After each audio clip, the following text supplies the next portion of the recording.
Почитувани гледачи, ве покануваме да бидете дел од нашата нова емисија Точно напладне на радио Гласна надежта. Секоја среда, точно напладне, ќе имате можност да ги следите следните содржини: мисла на денот, актуелности во светот, совети за здрав начин на живење, теолошки теми, одговори на ваши прашања и други интересни содржини. Сето тоа ќе биде проткаено со убави христијански песни. Емисијата ќе се емитува на Facebook страната на радио Гласна надежта и на YouTube каналот Радио Гласна надежта. Се гледаме.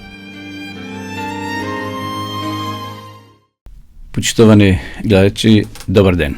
Срдечен поздрав од студиото на Радио Гласна надежта. Започнуваме нашата денешна емисија со една убава мисла, а тоа е: ако си трпелив во моментот на лутина, ќе избегнеш 100 денови тага.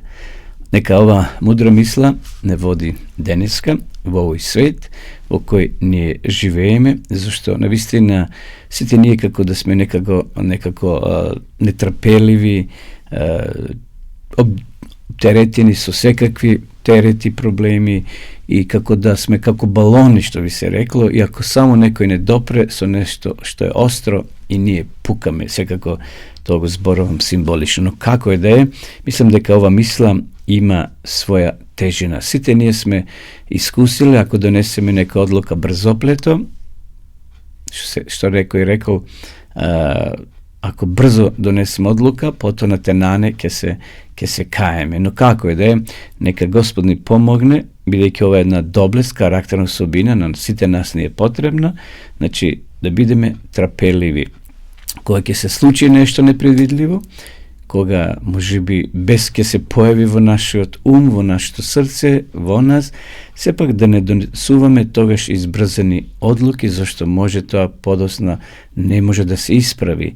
И затоа, еве, ова емисија, денешна емисија, започнуваме токму со ова мисла на денот, ако си трпелив во моментот на лутина, ќе избегнеш 100 денови тага.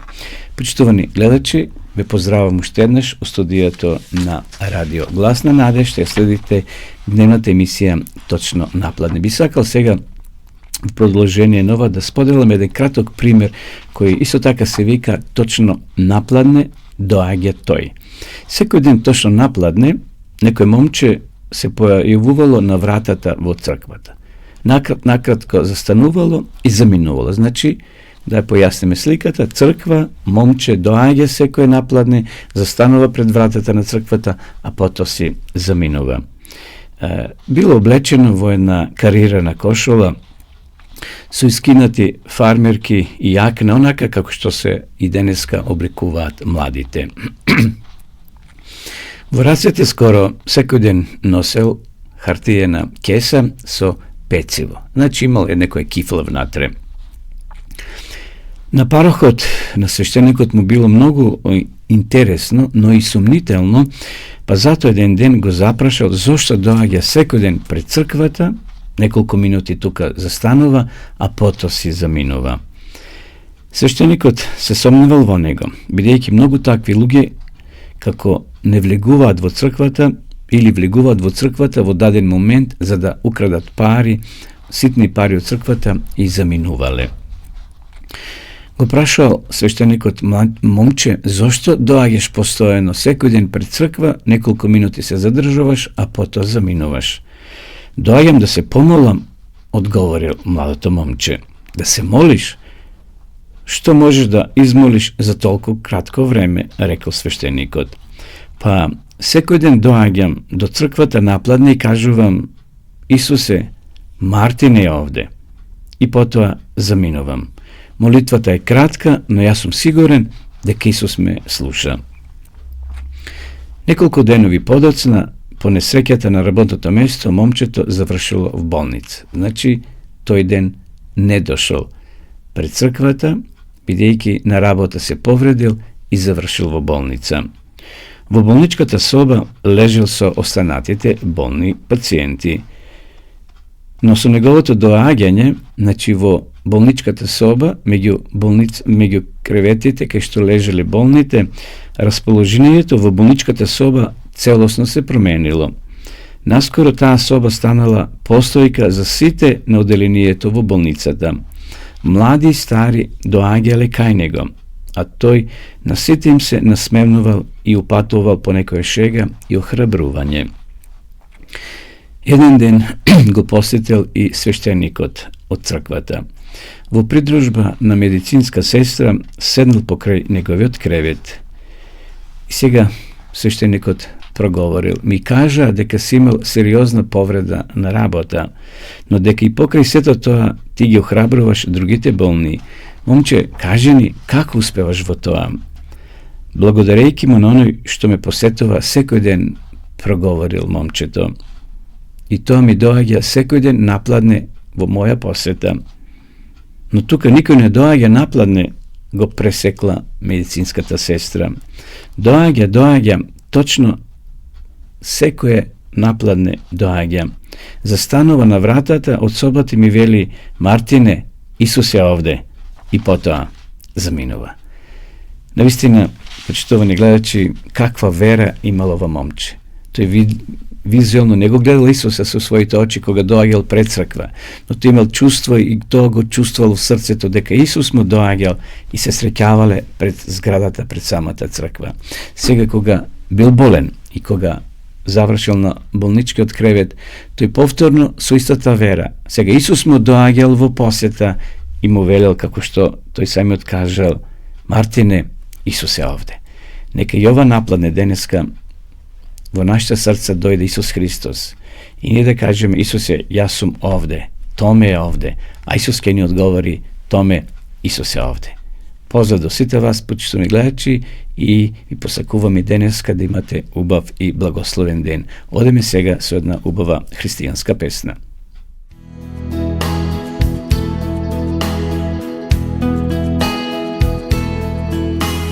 Pitam se što ću reći kad se budemo gledali oči u oči, ja i ti. Što ću tada reći? Hoću li izdržati kad se budemo gledali oči u oči, ja i ti? Hoću li moći izdržati?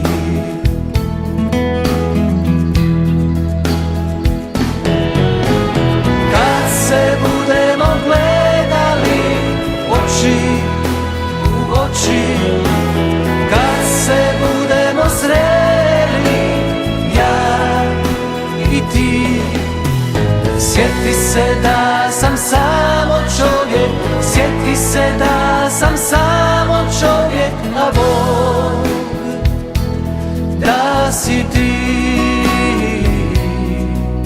a Bog da si ti. Kad se budemo gledali oči u oči, kad se budemo sreli ja i ti. Sjeti se da sam samo čovjek, sjeti se da sam samo čovjek, a Bog da si ti, a Bog da si ti.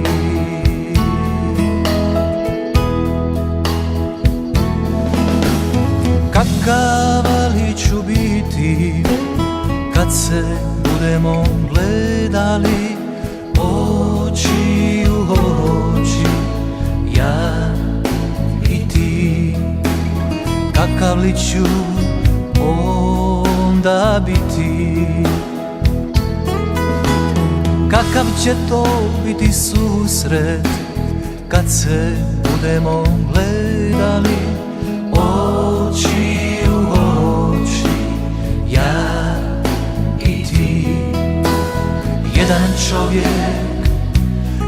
njegov Bog.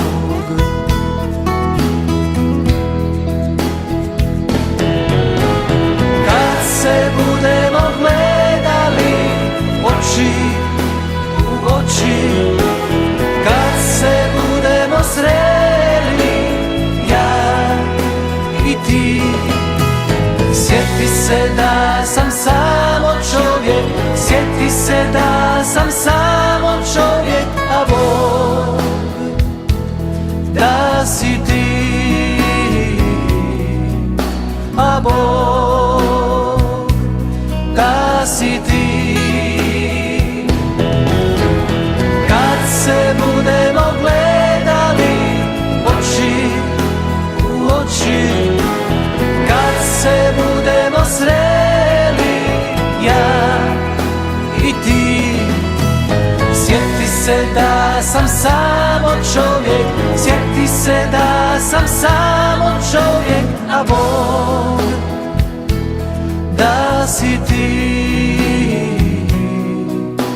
a Bog da si ti.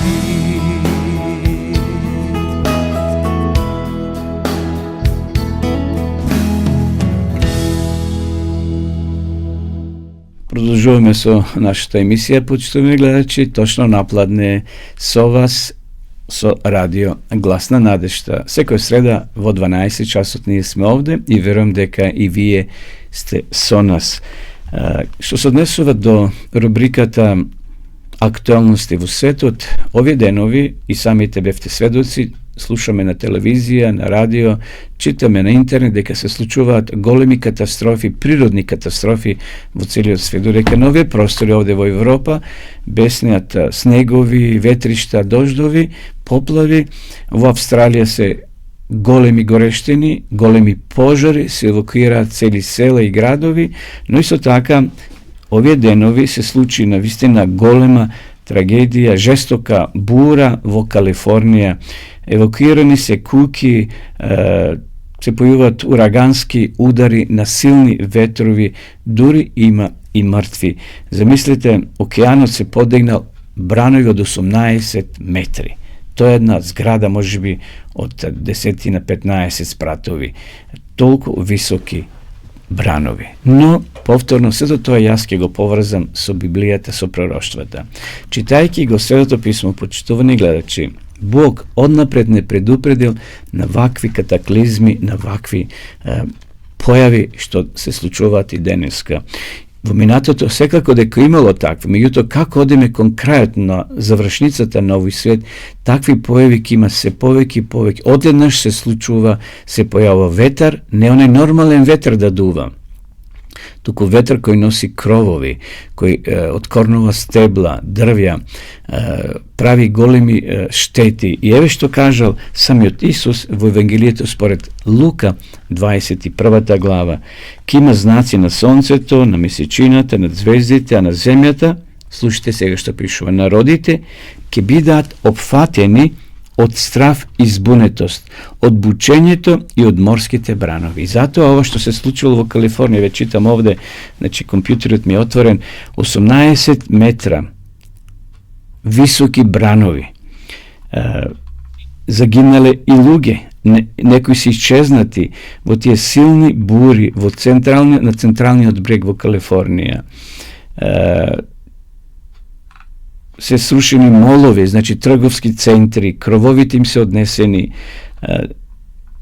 големи поплави, на една страна од светот снегови големи, на друга страна пожари, затоа ќе кажеме во наредните емисии. Но како е да е, колку е Словото, Библијата, почитувани гледачи, веродостојна книга во која треба навистина да веруваме и да ја почитуваме. Вели, народите ќе бидат збунети од морските бранови, луѓето ќе примираат од страв од исчекувањето на она што ќе го снајде светот, зашто небесните сили ќе се затресат. И сега го читате понатаму, веднаш тука е ставен текстот, вели, и тогаш ќе се појави Господ Исус Христос, човечкиот син, како доаѓа на облак со голема слава и сила. Гледате, колку е близу Христовото доаѓање.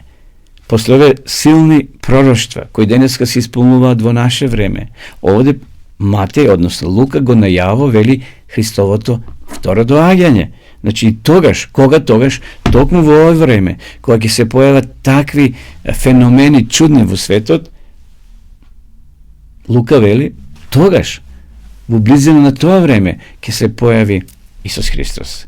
Neka ove aktualnosti koje gi spomnуваме во нашите емисии, почитувани гледачи, не подсетат уште еднаш дека треба да бидеме внимателни, треба да го пратиме времето во кое живееме, зашто може и нашиот живот да се прекрати, да се прекине. И тогаш е готово за нас Христос како да дошол веќе, бидејќи нема време кога човекот е почина да се поправува, да се кае, да прави промена во својот живот. Така да нека и овие актуалности кои ги имаме во нашава емисија не подсетат уште еднаш да вршиме темелна подготовка за она што го очекуваат христијаните, а тоа е враќањето на Исуса Христа. Одиме сега повторно со песна.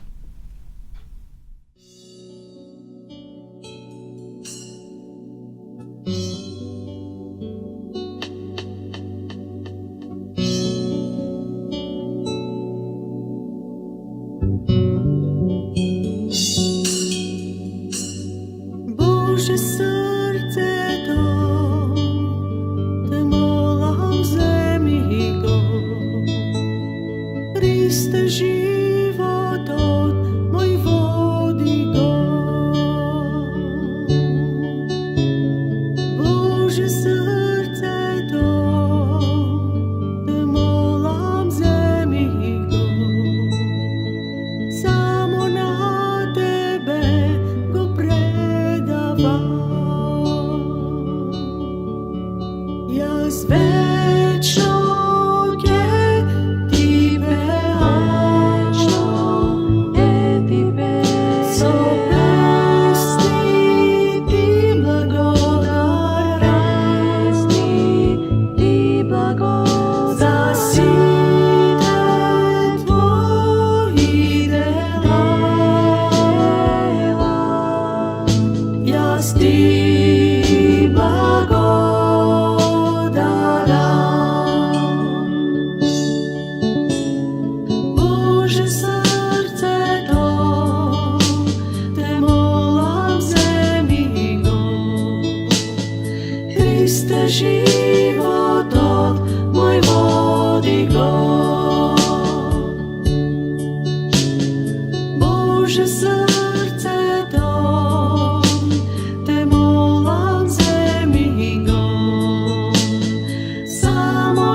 Почитувани гледачи, добро дојдовте во уште една од нашите емисии Здравје во 10 минути.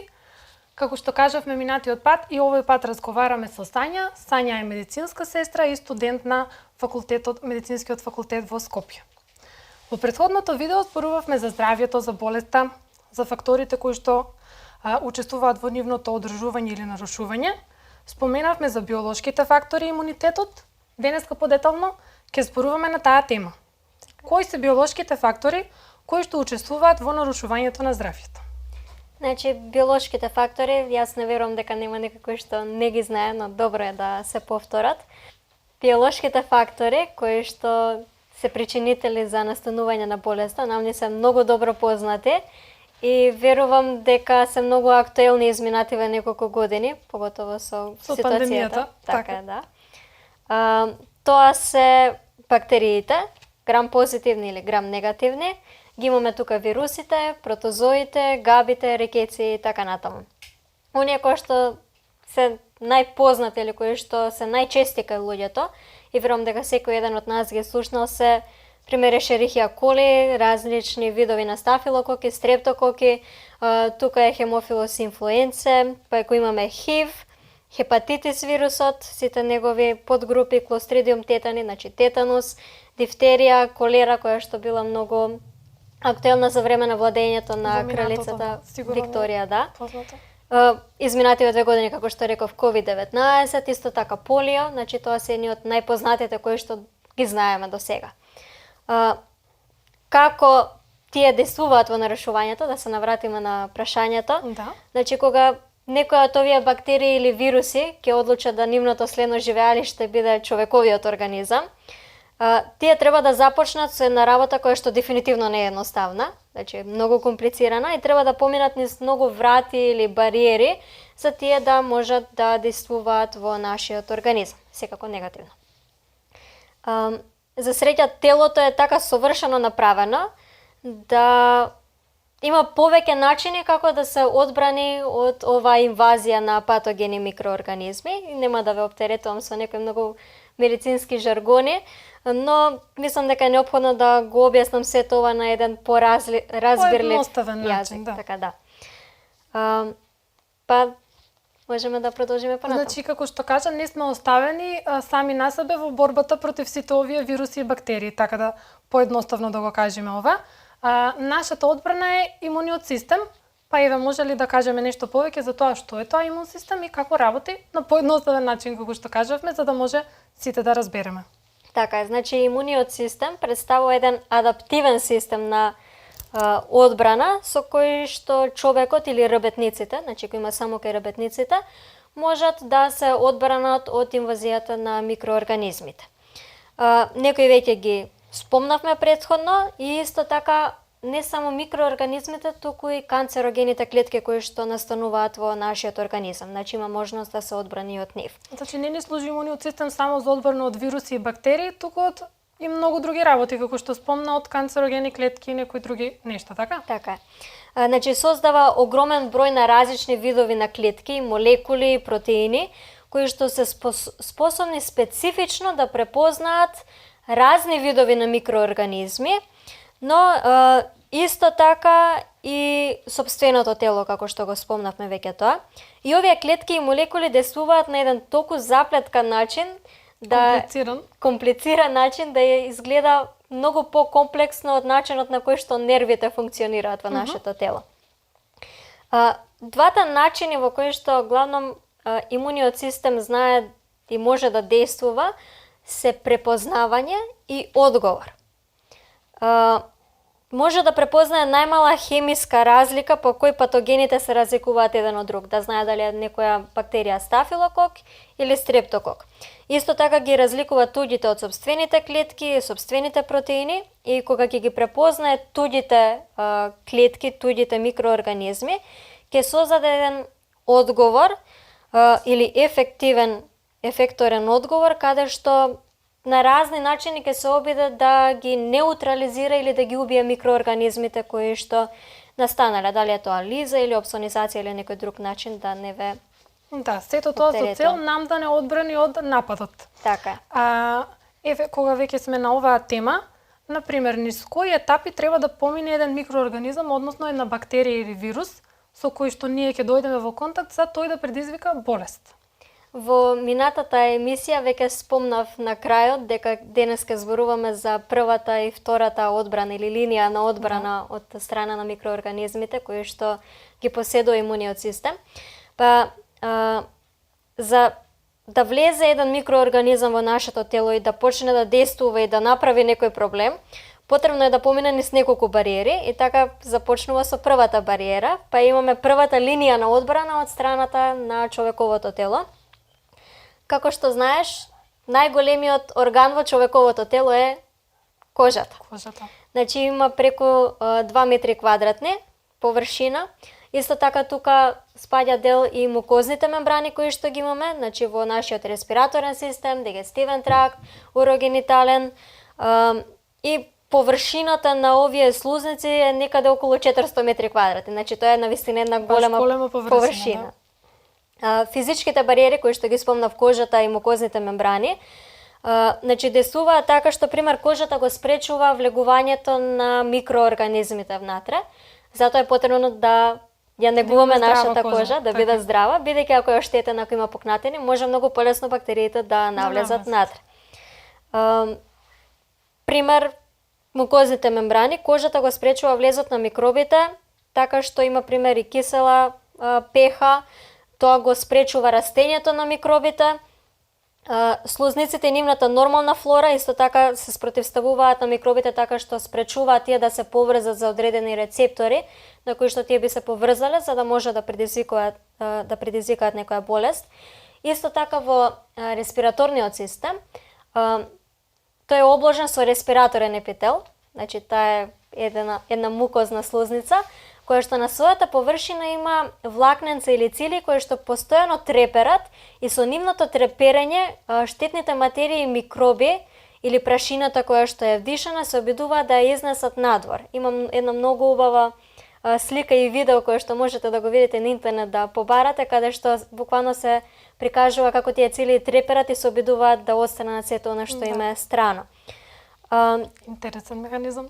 Така, значи, како што веќе реков, многу сме совршено направени, има многу работи кои што ни помагаат да се одбраниме од сите овие штетни микроорганизми.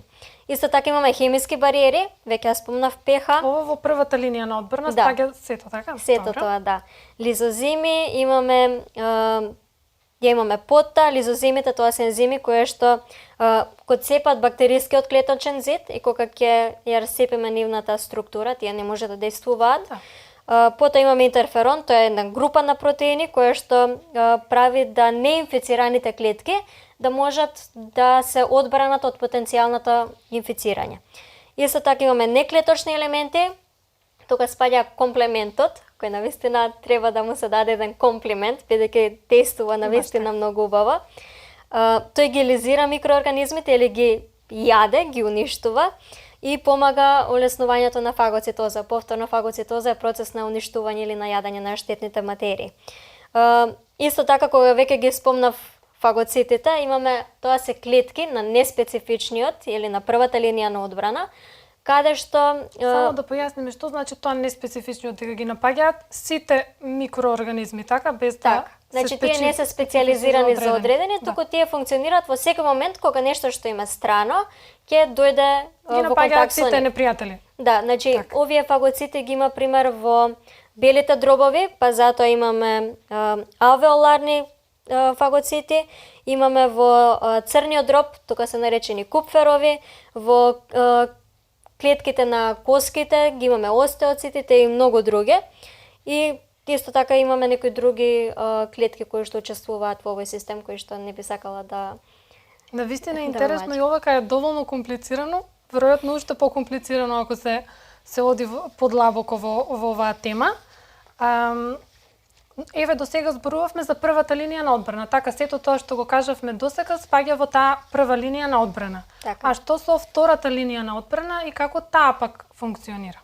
Така, значи, втората линија на одбрана го представува вродениот имунитет. Значи, тој имунитет со кој што новороденчето веќе се раѓа.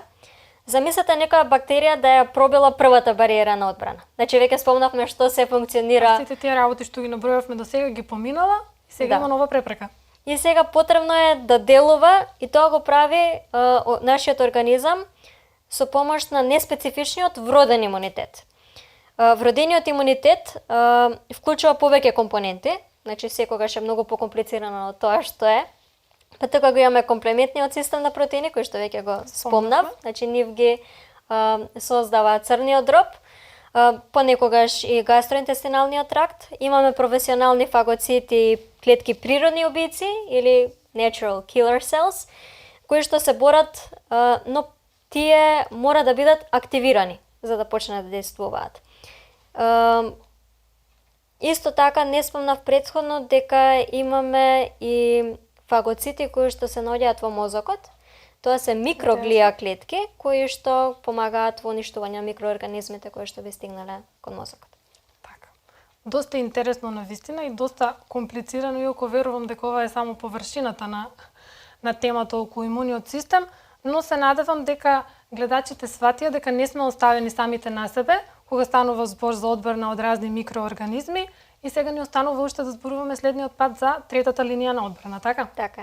Ви благодариме на сите на вашето внимание и се до следното видување. Останете живи и здрави и се гледаме во следна прилика.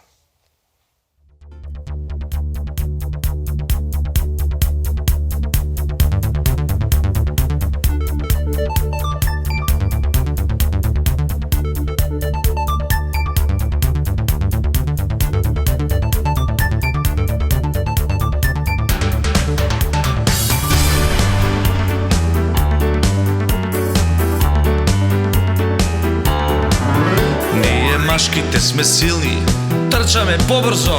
Ние девојчињата полека на паметно. Ние риби ловиме. Ние колачи правиме. Зар пак ли ќе се караме?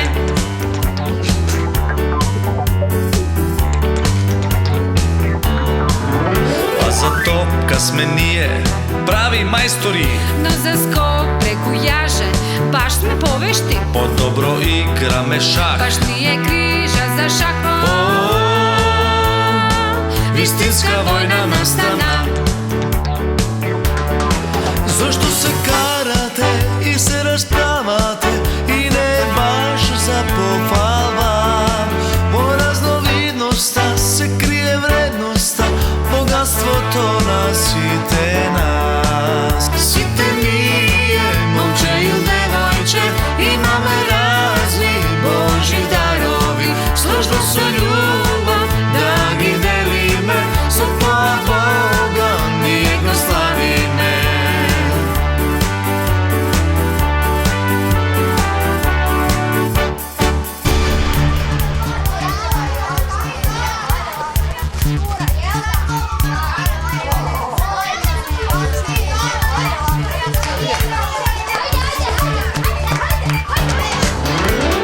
Кров или дрво, да се качуваме. Не, ајде модели и доктори да бидеме. Тоа ни е предосадно, А за нас пак преопасно. Никако да се сложиме.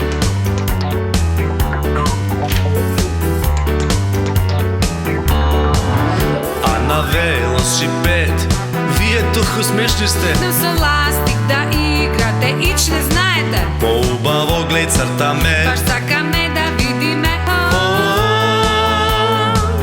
Кога ли ќе престане? Зошто се карате и се расправате и не е баш за похвала? Во разновидноста се крие вредноста, богатството на сите нас. Сите ние, момче и девојче, имаме разни Божи дарови, сложно со љубов да ги делиме, со тоа Бога ние го славиме.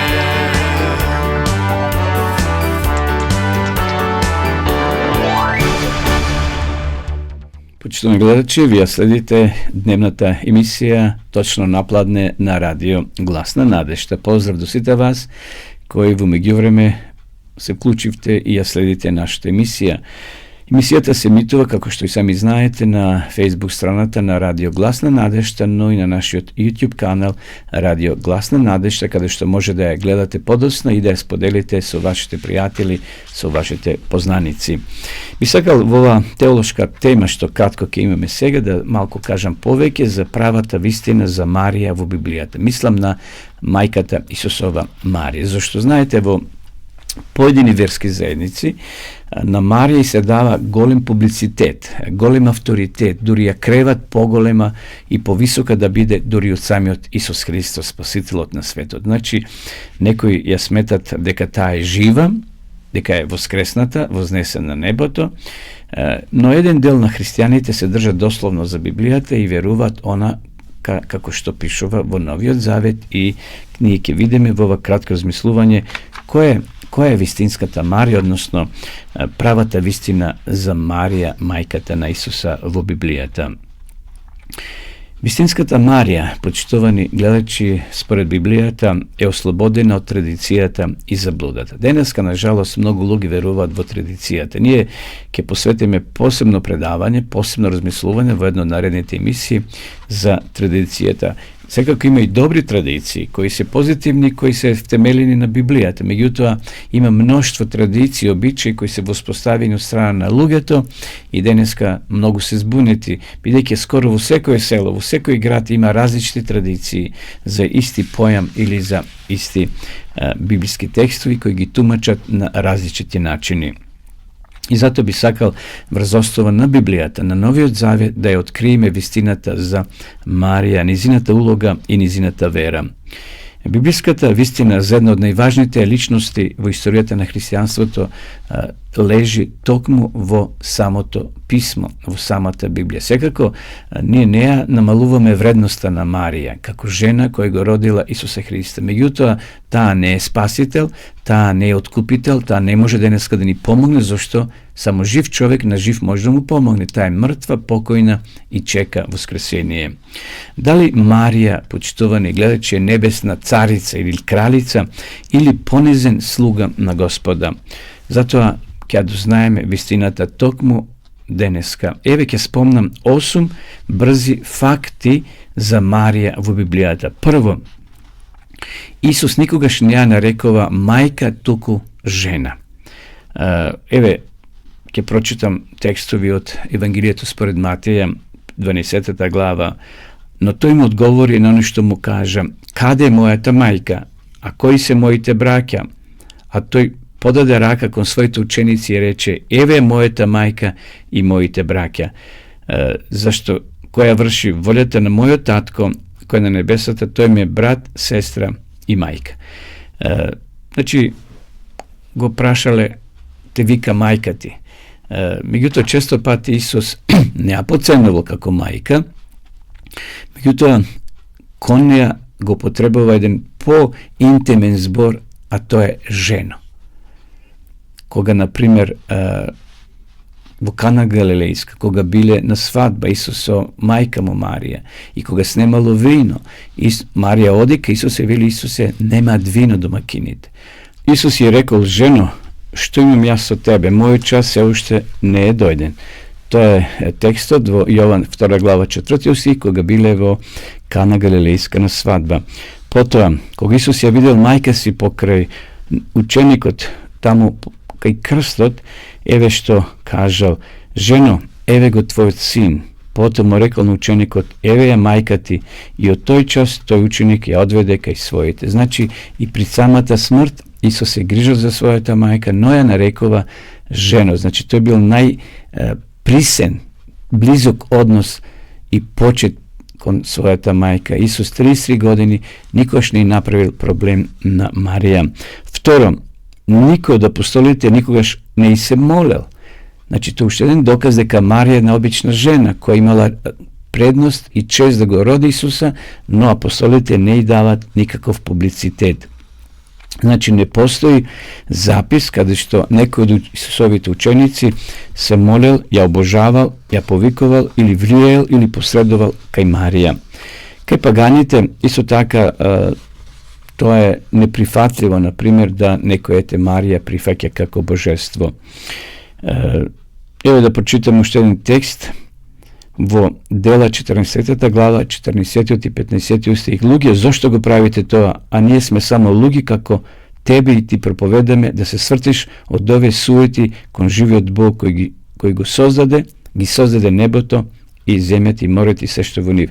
Znači, koga Varnava i Pavle propovedale vo jedan del kaj paganiti, koga ti je razbrale porakata i shvatili da Varnava i Pavle se bogovi i počnu da se klanjati pred njih, a ti je velit, nemojte da se klanjate pred nas.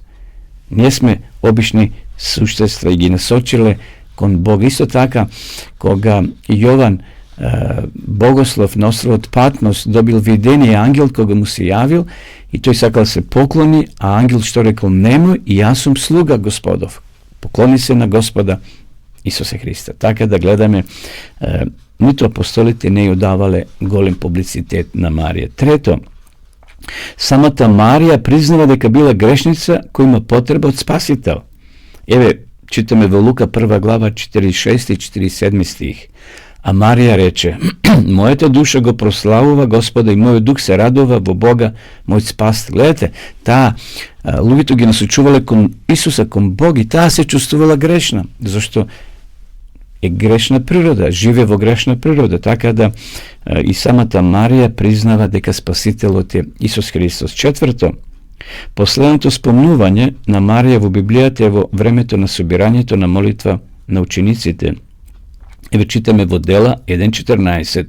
Сите тие беа еднодушно упорни во молитвата и молбата заедно со жените и со Марија, мајката на Исуса и неговите браќа. Гледате, Марија е во склоп со верниците.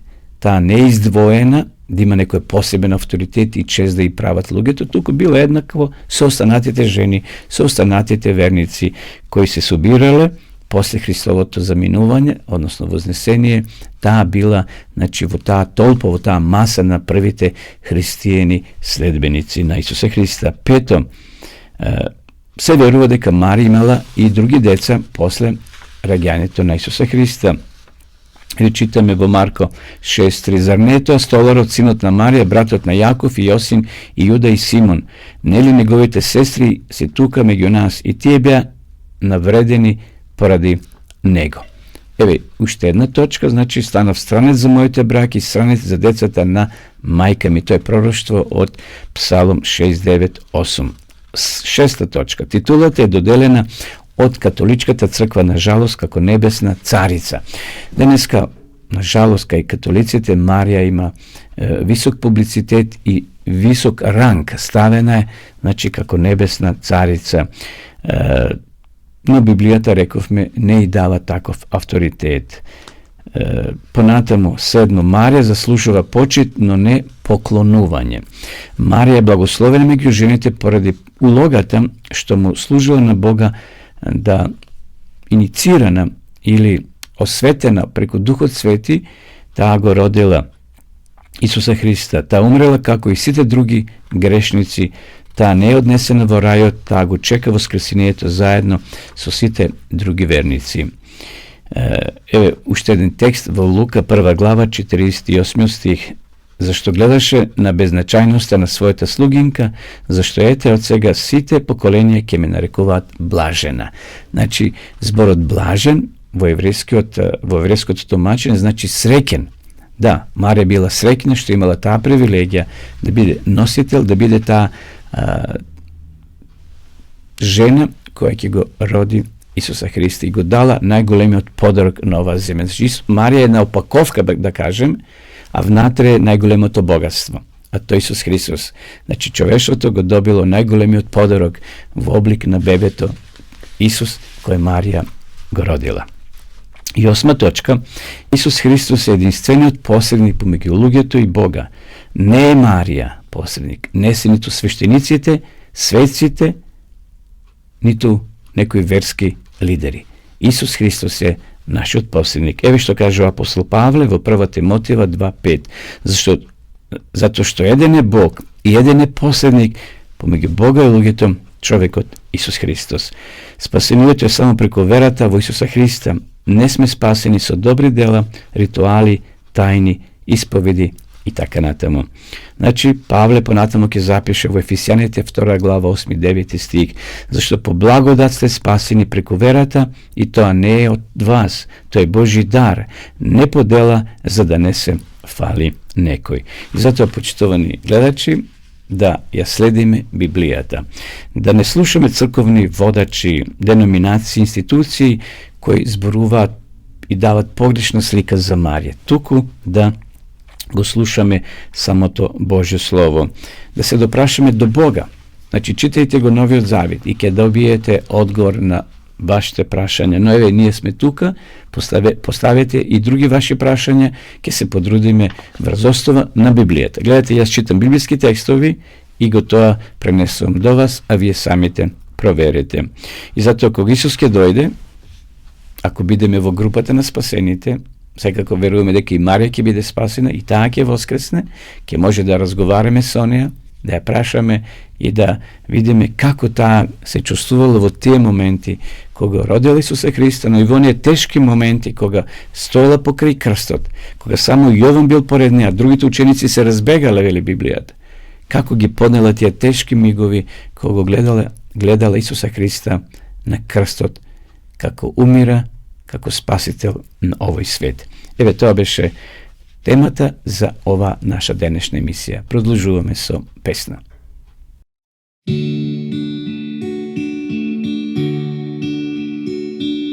Знам за едну дивну риеку, која тече као мир, свакијат и болест лечи, jer u Bogu njen je vid. Pođi sa mnom na tu rijeku, jer svakog tvoje žedan Isus zove. Njene vode u vječnost teku od Božjeg prijestolja.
I bolest liječi, jer u Bogu njen je vid.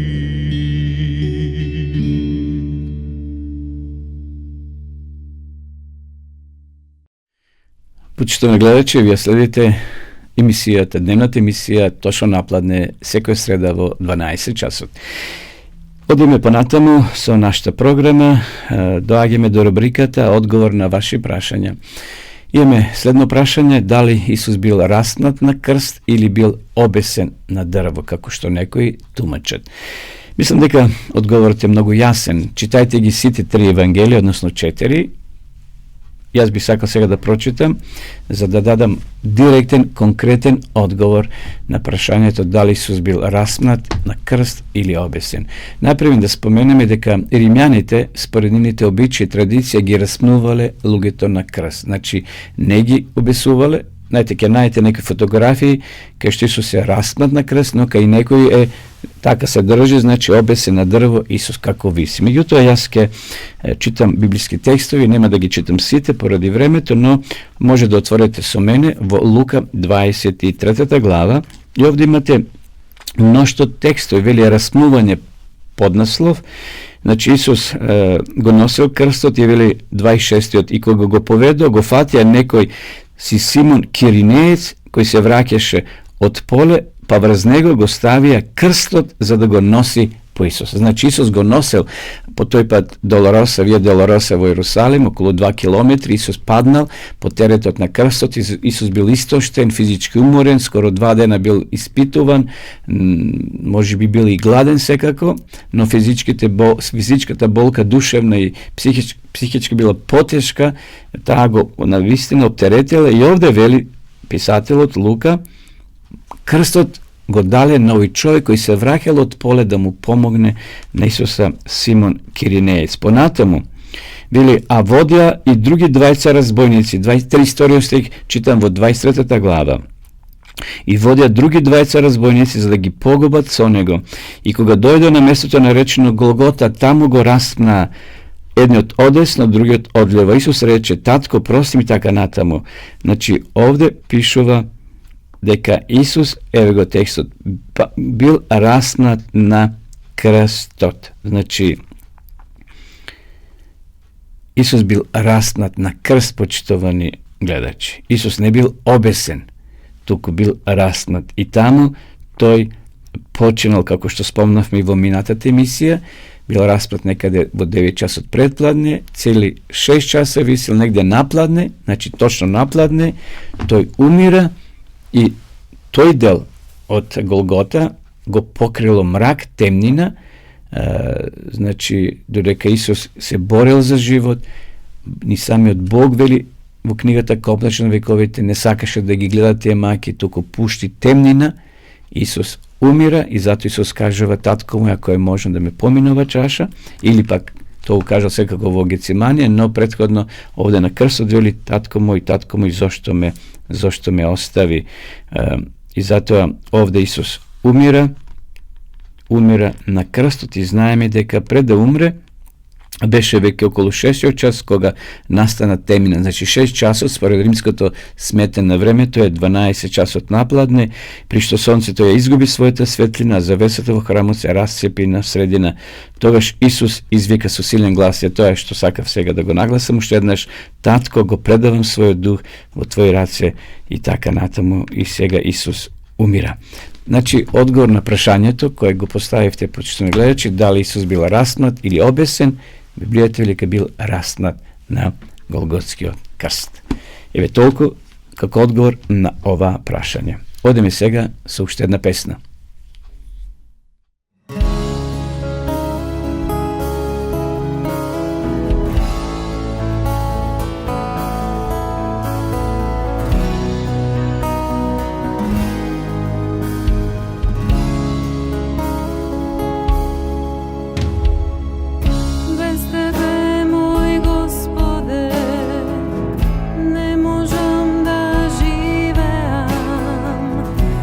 Птица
Господе, obnoveni krilja mi davaš ti, obnovi me, obnoveno srce mi podari, obnovi me, moj Gospode, obnovi me.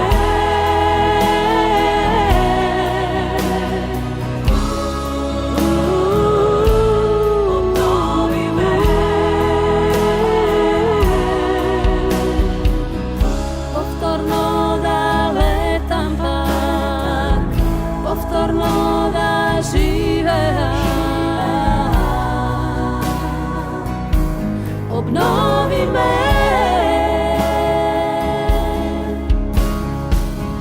povtorno da letam pak, povtorno da živeam. Obnovi me,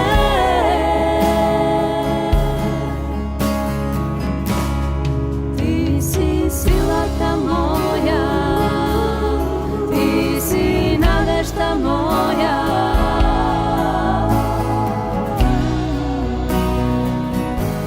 Obnovi me, ti si silata moja, ti si nadešta moja.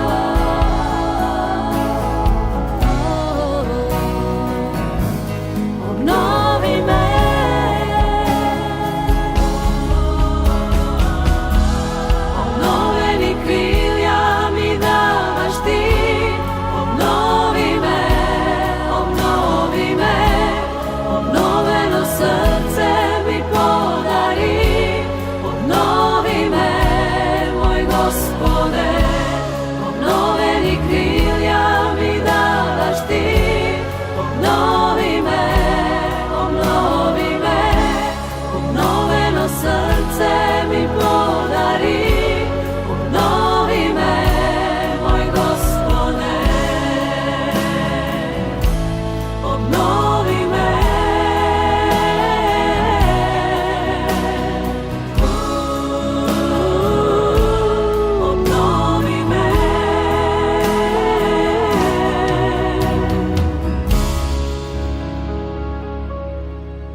Почитувани гледачи, еве дојдовме до крајот и на оваа наша денешна емисија, точно напладне.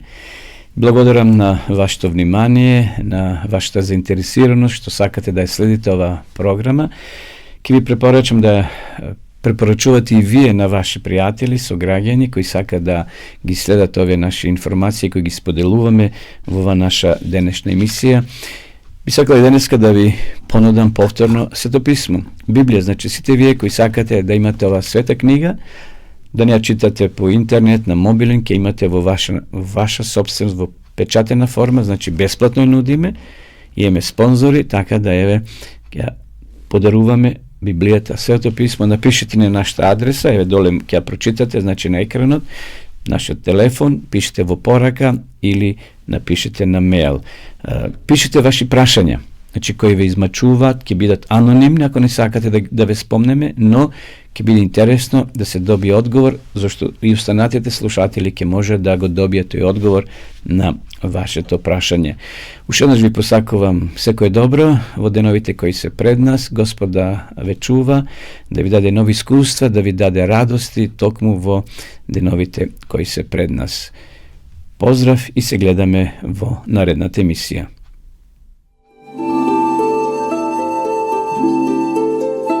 Почитувани пријатели, доколку сакате да ја изучувате Библијата, имате изворедна прилика тоа да го сторите преку онлайн веб страницата на Библијата зборува. Оваа веб страница е креирана за да ви обезбеди сеопфатно, организирано и темелно проучување на Библијата. Курсевите се бесплатни и без обврски. Можете да го следите во кое било време, тогаш кога вам ви одговора. На располагање ги имате следниве курсеви: библиска археологија, библиски пророштва, за верата и верувањето, библиски совети за здравјето, библиски совети за бракот и семејството.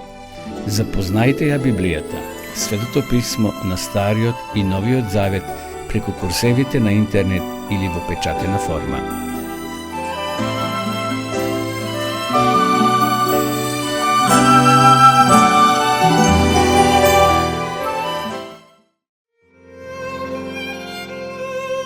Почитувани гледачи, ве покануваме да бидете дел од нашата нова емисија Точно напладне на радио Гласна надежда. Секоја среда, точно напладне, ќе имате можност да ги следите следните содржини: мисла на денот, актуелности во светот, совети за здрав начин на живење, теолошки теми, одговори на ваши прашања и други интересни содржини. Сето тоа ќе биде проткаено со убави христијански песни. Емисијата ќе се емитува на Facebook страната на радио Гласна надежда и на YouTube каналот Радио Гласна надежда. Се гледаме.